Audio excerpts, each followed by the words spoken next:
प्राणाराम प्राणाराम प्राणाराम प्राणाराम प्राणाराम प्राणाराम। নমস্কার। সৎকথায় প্রতিদিনের প্রার্থনার ধারাবাহিক অনুধ্যানের 283তম দিনের পর্বে আপনাদের সকলকে স্বাগত জানাই। প্রাণারাম ইউটিউব চ্যানেলের মাধ্যমে সম্প্রচারিত হচ্ছে ওই অনুষ্ঠান এবং এই অনুষ্ঠানে প্রথমেই ঠাকুর, মা এবং স্বামীজির চরণে ভুল লুণ্ঠিত প্রণতি নিবেদন করে আপনাদের সকলকে আমার ব্যক্তিগত সশ্রদ্ধ প্রণাম জানিয়ে আজকে আমরা ভগবান শ্রী রামকৃষ্ণ পরমহংসদেবের বাল্য সখা চিনু শাঁখারিকে নিয়ে স্মরণ মনন অনুধ্যান করব। আমরা শ্রী রামকৃষ্ণ লীলাবৃত্তে যে সমস্ত চরিত্র চিত্রায়নের কথা জানি, সেই চরিত্র চিত্রায়নের মাধ্যমে যেমন লেখকরা তাদের লেখনীকে ফুটিয়ে তুলেছেন, তেমনি আমরা আমাদের বক্তব্যের মাধ্যমে সেই বাংময়ী পুষ্পাঞ্জলিটুকু ভগবান শ্রীরামকৃষ্ণের চরণে অর্পণ করার চেষ্টা করছি এবং এই অঞ্জলি নিবেদনের মধ্যে দিয়ে আমরা সেই সমস্ত শ্রীরামকৃষ্ণ লীলানাট্যের যে পার্শ্ব চরিত্র বা যে মুখ্য চরিত্র কথা জানতে পাচ্ছি, অবগত হচ্ছি, দেখে আমরা অবাক হয়ে যাচ্ছি যে সত্যি তারা কত ভাগ্যবান ছিলেন, তারা কত কৃপা পেয়েছিলেন ঠাকুরের এবং সরাসরি ঠাকুরকে স্পর্শ করে উপলব্ধির জারকে জারিত হয়ে নিজেদেরকে সেই ঐশী রাজত্বে বা ঈশ্বরীয় রাজত্বের দোরগোড়ায় নিজেদেরকে দাঁড় করিয়েছেন। আজকে আমরা ভগবান শ্রী রামকৃষ্ণ পরমহংসদেবের বাল্য সখা চিনু শাঁখারির কথা স্মরণ মননের মধ্যে দিয়ে সৎকথায় প্রতিদিনের প্রার্থনার ধারাবাহিক অনুধ্যানে ভগবানকে স্মরণ করব, তার বাল্য বন্ধুকে স্মরণ করব। আমরা সংজ্ঞা আগের ক্ষেত্রেও পেয়েছি, জানি যেই বন্ধুকে আমরা আমাদের পরম সুখের দিনে, পরম দুঃখের দিনে পাশে পাই এবং এই বন্ধুত্বের কোনো বয়স থাকে না। যে কোনো মানুষের সাথে যে কোনো মানুষের বন্ধুত্ব হতে পারে যদি হৃদয়ের মিল থাকে, যদি আত্মার টানটা অনুভব করে। আমরা শ্রী শ্রী রামকৃষ্ণ কথামৃতে দুবার চিনু শাঁখারির উল্লেখ দেখতে পাই। দুবারই আমাদেরকে ঠাকুর তার বাল্য সখার কথা শুনিয়েছেন এবং কামারপুকুরের প্রসঙ্গ উত্থাপন করে ঠাকুর বলছেন, কী সব অবস্থা গেছে দেশে, চীনে স্যাঁকারি আর সমবয়সীদের দেখলাম, ওদেরকে একসময় বললাম পায়ে পড়ি তোদের, একবার হরি বল বল। সকলের পায়ে পড়তে যাই। তখন চীনে বলল, ওরে তোর এখন প্রথম অনুরাগ, তাই সব সমান বোধ হয়েছে। প্রথম ঝড় উঠলে যখন ধুলো ওড়ে তখন আম গাছ তেঁতুল গাছ সব এক বোধ হয়। এটা আম গাছ, এটা তেঁতুল গাছ, চেনা যায় না। অর্থাৎ ঠাকুর সকলের কাছে গিয়ে সেই চৈতন্যদেবের মতন যেন নাম বিলোচ্ছেন যে একবার হরি বল বল, তোদের পায়ে পড়ছি। ভগবান তার গ্রামের বা বন্ধুদের সকলের পায়ে পড়ছেন যে ভক্ত যেন তারা একবার হরি বল বলে।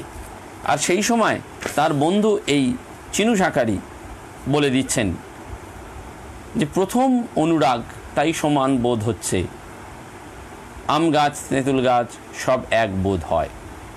অর্থাৎ প্রথম অনুরাগে সব কিছু সমান হয়ে যায়, পার্থক্য বলতে কিছু থাকে না। শ্রী রামকৃষ্ণের বাল্য লীলা দেখে পরম বৈষ্ণব চিনু শাঁখারির মনে সেই সমদর্শিতার কথাই স্মরণ হয়েছে। দক্ষিণেশ্বর মন্দিরে ভৈরবী ব্রাহ্মণী যোগেশ্বরী শ্রী রামকৃষ্ণকে অবতার বলে ঘোষণা করেছিলেন, কিন্তু সেই ঘোষণার বহু আগে কামারপুকুরে চিনু শাঁখারি তাঁর ভক্ত হৃদয়ের প্রেম দৃষ্টিতে শ্রীরামকৃষ্ণের মধ্যে নবযুগের অবতারকে প্রত্যক্ষ করেছিলেন। কথামৃতের দ্বিতীয় খণ্ডে আরেকবার চিনু শাঁখারির উল্লেখ দেখতে পাওয়া যায় 879 পৃষ্ঠায়। সেই দিনটা ছিল 1885 সালের 7ই মার্চ শনিবার। তখন বেলা 3টে দক্ষিণেশ্বরের আনন্দ সভায় রাখাল স্বামী ব্রহ্মানন্দ, নরেন স্বামী বিবেকানন্দ, বাবুরাম স্বামী প্রেমানন্দ প্রমুখ উপস্থিত। ঠাকুরের জন্য মোহিনীমোহন সন্দেশ এনেছেন। ঠাকুর প্রণব উচ্চারণ করে সেই সন্দেশ স্পর্শ করলেন এবং নিজে কিঞ্চিত গ্রহণ করে প্রসাদ করে দিলেন। তারপর সেই প্রসাদ ভক্তদের মধ্যে বিলিয়ে দিতে থাকেন। কি আশ্চর্য!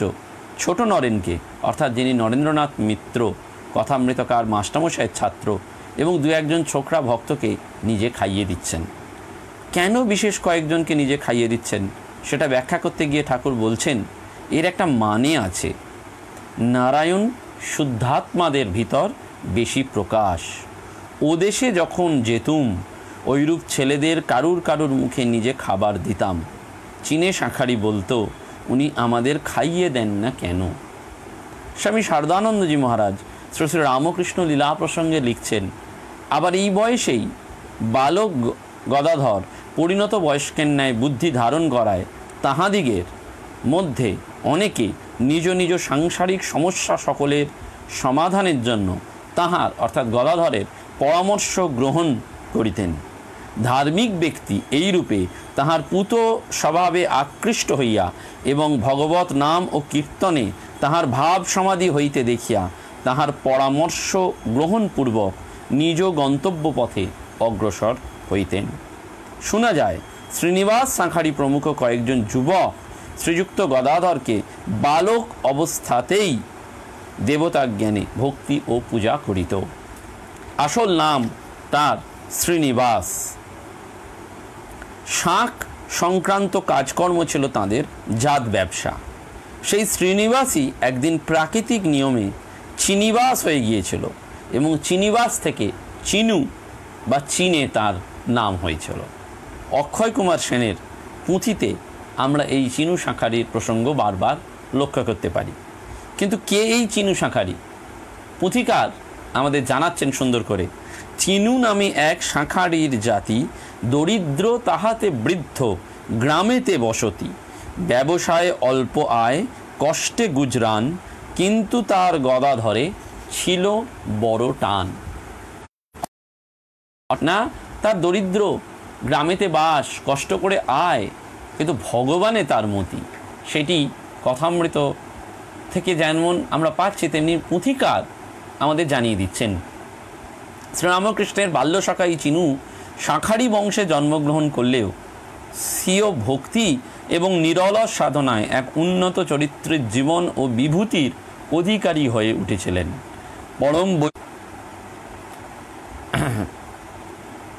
পরম বৈষ্ণব চিনুর সঙ্গে গদাধরের এক পরম আত্মিক সম্পর্ক গড়ে উঠেছিল। ঠাকুর নিজেই বলছেন বা বলেছিলেন, অবতার যখন আসেন তখন অন্তরঙ্গ ভক্ত ছাড়া সাধারণ লোকে জানতে পারে না, গোপনে আসেন। রাম পূর্ণ ব্রহ্ম অবতার এ কথা 12 জন ঋষি ছাড়া আর কেউই জানত না। তিনি ভক্তের জন্য দেহধারণ করে আসেন, তখন তার সঙ্গে সঙ্গে ভক্তরা আসেন, কেউ অন্তরঙ্গ, কেউ বহিরঙ্গ, কেউ রসদ্বার। চিনু শাঁখারি ছিলেন ঠাকুরের একান্তই অন্তরঙ্গ। সৌম্য দর্শন পরম বৈষ্ণব চিনু গদাধরকে বুকে জড়িয়ে ধরে বলতেন, ওরে গদাই, তোকে দেখে আমার গৌড়কে মনে হয়। গদাধর যে সত্যি বিষ্ণুর অংশে জন্মগ্রহণ করেছেন এই ব্যাপারে ঠাকুরের এই বাল্যবন্ধু দৃঢ় প্রত্যয়ী ছিলেন। অর্থাৎ তার দৃঢ় বিশ্বাস ছিল যে ঠাকুর স্বয়ং বিষ্ণুর অংশে জন্মগ্রহণ করছেন। কামারপুকুরে বাস করতেন চিনু। তার একটা ছোট্ট মুদিখানা দোকান ছিল। সময় এবং সুযোগ মতো জাত ব্যবসাও করতেন। দারিদ্র্যের সঙ্গে যেমন তিনি প্রতিনিয়ত লড়াই করতেন, তেমনি লড়াই করেছেন দুর্ভাগ্যের বিরুদ্ধেও। তবু সরল প্রাণ এই মানুষটি ধর্মের পথ থেকে কখনো বিচ্যুত হননি এবং তার ঈশ্বরে বিশ্বাস ছিল অদম্য। যখন মাত্র 25 বৎসর বয়স, আনুমানিক 1226 বঙ্গাব্দে, তখন তার একমাত্র কন্যা বিলাসিনীকে রেখে তার পত্নী ইহলোক ত্যাগ করেন। চিনুর পিতা ছিলেন গোপাল শাঁখারি। শ্রীরামকৃষ্ণের সঙ্গে চিনুর বয়সের ব্যবধান ছিল 15 বছরের মতন।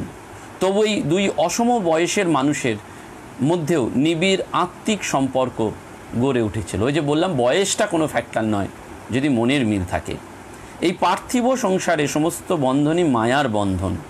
পরম বৈষ্ণব চিনু এই সত্য অনুধাবন করেছিলেন, তাই আর বিয়ে করেননি। চিনুর আবাস এবং দোকানটি ছিল গদাধরের বাড়ির একটু দূরে পূর্ব দিকে। আর তার বাড়ির কাছেই ছিল নদেপাড়ায় বৈষ্ণবদের একটি আখড়া। চিনু নিয়মিত সেই আখড়ায় যাতায়াত করতেন। শেষ পর্যন্ত সেই আখড়ার মহন্তর কাছেই চিনু দীক্ষা গ্রহণ করেন। কন্যা বিলাসিনীরও বিয়ে দিয়েছিলেন নিজের সাধ্য অনুসারে, কিন্তু বিলাসিনীর জীবনে স্বামী সুখ ছিল না। স্বামীকে হারিয়ে তিনি আবার ফিরে আসেন বাবার কাছে। দুঃখের আগুনে পুড়িয়েই ভগবান চিনুকে খাঁটি সোনায় পরিণত করেছিলেন। কন্যাকেও তিনি বৈষ্ণব মন্ত্রে দীক্ষিত করেন। নিজের বাড়িতেই তিনি গৌর নিতাই ও রাধা গোবিন্দের মন্দির তৈরি করেন এবং সেই মন্দিরের প্রতিষ্ঠা করেন নিমকাঠের গৌর নিতাই মূর্তি এবং মৃন্ময় রাধা গোবিন্দের মূর্তি তৈরি করে। ভজন পূজন জীব সেবার মাধ্যমেই তার আধ্যাত্মিক জীবনের তিনি পূর্ণতার দিকে নিয়ে যান। কখনো সঞ্চয় করতেন না, প্রয়োজনের অতিরিক্ত সব কিছুই তিনি দুঃখী জনের মধ্যে বিতরণ করে দিতেন। নিয়মিত করতেন সাধু সেবা। ঈশ্বরী বস্তু আর সব অবস্তু, এই ধারণাকে সম্বল করে তিনি তার জীবনকে করে তুলেছিলেন ঐশ্বর্যময়। চিনু শাকারির জীবন যেমন ছিল আনন্দময়, তেমনি বিস্ময়কর। তার আরাধিত দেবতাকে তিনি শুধু হৃদয়ে স্থান দেননি, তাকে প্রত্যক্ষ করার সাধনাতেও তিনি সিদ্ধি লাভ করেছিলেন। একদিন চিনু স্বীয় ইষ্টদেবতাকে সাজাবার জন্য আপন মনে মালা গাঁথছেন। কোনোদিনই তার খেয়াল নেই এবং কোনো দিকেই তার খেয়ালও ছিল না। হঠাৎ সেদিন তার সামনে গদাধরকে দেখার মাত্রই তার মধ্যে এক অপূর্ব ভাবান্তর হলো। তার মনে হলো যে দেবতার জন্য তিনি মালা গাঁথছিলেন সেই দেবতাই জীবন্ত রূপ ধারণ করে তার সামনে উপস্থিত। ভক্ত হৃদয় ভগবানেরই বৈঠকখানা। চিনু সঙ্গে সঙ্গে তার কর্তব্য কর্ম স্থির করে ফেললেন। মালা গাঁথা বন্ধ রেখে তিনি ছুটলেন কাছের একটা দোকানে। এক পরম মুহূর্তে ভগবানকে যখন তিনি হাতের কাছে, তখন কি তিনি হেলায় সেই সুযোগ হারাবেন? তাড়াতাড়ি দোকান থেকে ফল মিষ্টি কিনে তিনি ফিরলেন। তারপর ইষ্ট দেবতার জন্য গাঁথা মালা দিয়ে গদাধরকে মনের মতন করে সাজালেন। দেবতা জ্ঞানে বালককে পুজো করলেন, স্তুতি করলেন, খাওয়ালেন ফল মিষ্টি। তারপর করজোড়ে বললেন, বাবা গদাই, আমি ভজনহীন, দিন কাঙাল। এ পৃথিবী থেকে হয়তো অল্প দিনের মধ্যে চলে যাব, কিন্তু জগতের কল্যাণের জন্যে তুমি ভবিষ্যতে অনেক কাজ করবে, তা দেখার সৌভাগ্য আমার হবে না। কথা বলতে বলতে চিনুর দু চোখ দিয়ে নেমে এলো তপ্ত অশ্রুধারা। চোখের জলে বুক ভাসিয়ে চিনু তার জীবন্ত ইষ্ট দেবতা গদাধরের কাছে প্রার্থনা জানালেন, আমার শেষ প্রার্থনা, তুমি যেন আমাকে ভুলো না। সুখ নয়, শান্তি নয়, ধনমান নয়, ভগবানের করুণা লাভের জন্য চিনু শাকারির আকুল প্রার্থনা নিষ্কামভাবে ধ্বনিত প্রতিধ্বনিত হলো। চিনু গদাধরকে বুঝেছিলেন তার প্রচ্ছন্ন অবতার রূপ, তাই এমন নিঃশর্ত আত্মসমর্পণটি করতে পেরেছিলেন। ভাগবত এবং অন্যান্য শাস্ত্র গ্রন্থ, বিশেষ করে বৈষ্ণবীয় ধর্মগ্রন্থ চিনু খুব ভালোভাবে পড়েছিলেন। শুধু বালক অবস্থাতেই নয়, পরবর্তীকালেও শ্রীরামকৃষ্ণ যখন কামারপুকুরে আসতেন তিনি প্রায়ই চিনুর বাড়িতে গিয়ে হাজির হতেন। দুজনে বিভিন্ন শাস্ত্র আলোচনায় ডুবে যেতেন। আবার কখনো দুজনের মধ্যে রেগে যেত তর্কযুদ্ধ। চিনুর মধ্যে মাঝে মাঝে বিভূতির প্রকাশ ঘটত। ঠাকুর এইসব সিদ্ধাই পছন্দ করতেন না, কারণ চিনু ছিলেন শুদ্ধাত্মা, ভক্তিপথের সাধক। যদিও চিনু বয়সের পরিমাপে ঠাকুরের থেকে অনেক বড় ছিলেন, কিন্তু দুজনের মধ্যে সম্পর্ক ছিল গভীর। চিনু মনে করতেন শ্রী গৌরাঙ্গই গদাধর রূপ ধারণ করে আবির্ভূত হয়েছেন। শ্রীরামকৃষ্ণ চিনুকে দাদা বলে সম্বোধন করতেন, বিশেষ সম্মান দিতেন। অক্ষয় কুমার সেন এই প্রসঙ্গে লিখছেন, বলরাম অবতার ভক্ত চিনিবাস, দাদা শব্দে শ্রীপ্রভুর আছিল সম্ভাস। দাদা বলে ডাকিলে গলিয়ে যেত চিনু, পরম উল্লাস মন গদগদ তনু। শ্রীরামকৃষ্ণ পুঁথিতে দুজনের এই স্বর্গীয় সম্বন্ধের কথা উল্লেখ করে বলা হয়েছে, প্রভুরে দেখিয়া চিনু এত মত্ত হতো, কাঁধেতে চড়ায় তাঁয় প্রচুর নাচিত। চিনুর ছোট্ট দোকান, অল্প আয়, কিন্তু সেই দোকানে ঠাকুর যখন আসতেন তখন মনে হতো চিনুর যেন সব দুঃখের অবসান ঘটে গেছে, আলোর বন্যায় ভেসে গেছে সব অন্ধকার। চিনুর দোকানে একটু বেশি কেনাকাটা হলেই সে অতিরিক্ত অর্থ দিয়ে মিষ্টি কিনে তাঁর ইষ্ট দেবতার সেবা করতেন, এবং সে সময় দোকানে ক্রেতা এলেও সেদিকে তার তাকাবার সময় থাকতো না। তখন তিনি তন্ময় তদ্গত হয়ে যেতেন। বাল্যলীলায় একজন অবতারকে চেনা বা বোঝা একজন সাধারণ মানুষের পক্ষে সম্ভব নয়। ভগবানের বিশেষ করুণা এবং নিতান্ত বহু জন্মের শুদ্ধ সংস্কারের ফলেই তা সম্ভব। ঠাকুরের বাল্যলীলায় প্রথম অনুরাগী ভক্তই শুধু নয়, অবতারের স্বরূপ সাধারণের কাছে প্রথম তুলে ধরার কাজ চিনু শাকারিই করেছিলেন। আর সেই জন্য শ্রীরামকৃষ্ণের মহাজীবনের লীলাসঙ্গী রূপে চিনু শাঁখারি চিরকালের জন্যে শ্রদ্ধার আসনে প্রতিষ্ঠিত। চিনু শাঁখারি সম্পর্কে অনেক অদ্ভুত কাহিনী শোনা যায় ঠাকুরের পরিচিত কয়েকজন একবার চিনুর বাড়িতে আতিথ্য গ্রহণ করেন। এতে চিনু পরম আনন্দিত হন। সাধ্যমতো তিনি অতিথি সেবায় আত্মনিয়োগ করেন। কিন্তু সব যখন ঠিকঠাক চলছিল তখন হঠাৎ বিপত্তি ঘটালেন অতিথিদের মধ্যে একজন। যদিও তখন আমের সময় নয়, তবুও সেই অতিথি চিনু দাদার কাছে আমের টক দিয়ে মৌরলা মাছ খাওয়ার ইচ্ছা প্রকাশ করলেন। চিনু পড়লেন মহাসংকটে। এদিকে অতিথি নারায়ণ, তাই আবার ঠাকুরের পরিচিত, কি করবেন ভাবতে পারছেন না। কিন্তু মৌরলা মাছ জোগাড় হলেও সেই সময় আম জোগাড় হবে কি করে, সেইটা ভেবে চিনু কোনো পথ খুঁজে পেলেন না। অথচ অতিথিদের তৃপ্ত না করে রেহাই নেই। শেষ পর্যন্ত নিরুপায় হয়ে চিনু করজোরে গলায় কাপড় দিয়ে তার বাড়ির কাছে একটা আম গাছের নিচে দাঁড়িয়ে চোখের জলে বুক ভাসিয়ে নিজের বিপদের কথা জানাতে থাকেন। তিনি আম গাছকেই তার ত্রাণকর্তা হিসাবে বেছে নিলেন। বললেন, ভগবান যেমন অতিথির বেশ ধরে ভক্তকে ছলনা করতে আসেন, আমার বাড়িতেও তাই এসেছেন। তার মতন একজন দিন কাঙাল ভক্ত এই অতিথিকে তুষ্ট করতে না পারলে সেটা যে অপরাধ হবে। তাই এই বিপদ দেখেও কি বিপত্তারণ ভগবানের দয়া হবে না? ভগবান ভক্তের অধীন। ভক্তের কান্নায় ভগবানের আসন টলে যায়। এবং সেক্ষেত্রেও বিস্ময়কর কাণ্ড ঘটল। হঠাৎ কয়েকটি কাঁচা আম সেই গাছটা থেকে টুপটাপ করে মাটিতে পড়ল। চিনু নিজের চোখে বিশ্বাস করতে পারছেন না। ভগবানের অপার করুণায় তিনি চিত্রার্পিতের ন্যায় সেই আমের দিকে তাকান। অতিথিরা সেদিন শুধু পরের দিন দক্ষিণেশ্বরে এসে তারা অবিশ্বাস্য ঘটনার কথা ঠাকুরকে বলেছিলেন। সব শুনে ঠাকুর বলেছিলেন যে ঠিক ভক্ত সে চেষ্টা না করলেও ঈশ্বর তার সব জুটিয়ে দেন। ঠাকুর এই সিদ্ধাইকে সমর্থন করতেন না। লীলা প্রসঙ্গ অবলম্বনে স্বামী তেজসানন্দ মহারাজ যে জীবনী রচনা করেছেন তাতেও আমরা দেখতে পাই যে দক্ষিণেশ্বর থেকে 1867 খ্রিস্টাব্দের মে মাসে শুভ মুহূর্তে উদয় হইলে ঠাকুর জন্মভূমি সন্দর্শনে কামারপুকুরে যান। হৃদয় এবং ভৈরবী তাঁর সঙ্গে যাইলেন। এর আগে প্রায় 8 বছর শ্রীরামকৃষ্ণ কামারপুকুরে যাননি। তাকে পেয়ে গোটা গ্রাম যেন আনন্দের হাট বসিয়েছিল। জননী শারদামণি তখন জয়রামবাটিতে ছিলেন। শ্রীরামকৃষ্ণ মহাসাগরে এই চিনু শাঁখারির জীবন এক মহাসমর্পণের জীবন। এবং তার পাশাপাশি আমাদের ভাবতে ভালো লাগে যে সৎকথায় প্রতিদিনের প্রার্থনার ধারাবাহিক অনুধ্যানে ঠাকুরের প্রথম বাল্যবন্ধু, যিনি ঠাকুরকে অবতার রূপে শুধু আমাদের কাছে জানালেন না, নিজেও জানলেন এবং সেই রূপ মাধুর্যে নিজে মজেছিলেন। সকলকে প্রণাম জানিয়ে আজকের অনুধ্যান এখানেই পরিসমাপ্তি করছি এবং আপনাদের জ্ঞাতার্থে জানিয়ে রাখছি আজকে ইন্টারনেট কানেকশনের ব্যাঘাত ঘটার জন্যে বহুবার একটু ডিস্ট্র্যাক্টেড ওয়েতে আপনারা চিনু শাঁখারির কথা শুনতে পারলেন। আমাকে ক্ষমা করবেন, আমার নিজের এটি আয়ত্তের বাইরে, কারণ এই টেকনোলজি যুগে আমি সেটাকে কন্ট্রোল করতে পারিনি। ইন্টারনেট প্রবলেম আমাদের এই মুহূর্তে দেখা যাচ্ছে। আমি তাই এইটুকু নিবেদন আপনাদের সকলকে করে আজকের মতন বিদায় নিচ্ছি।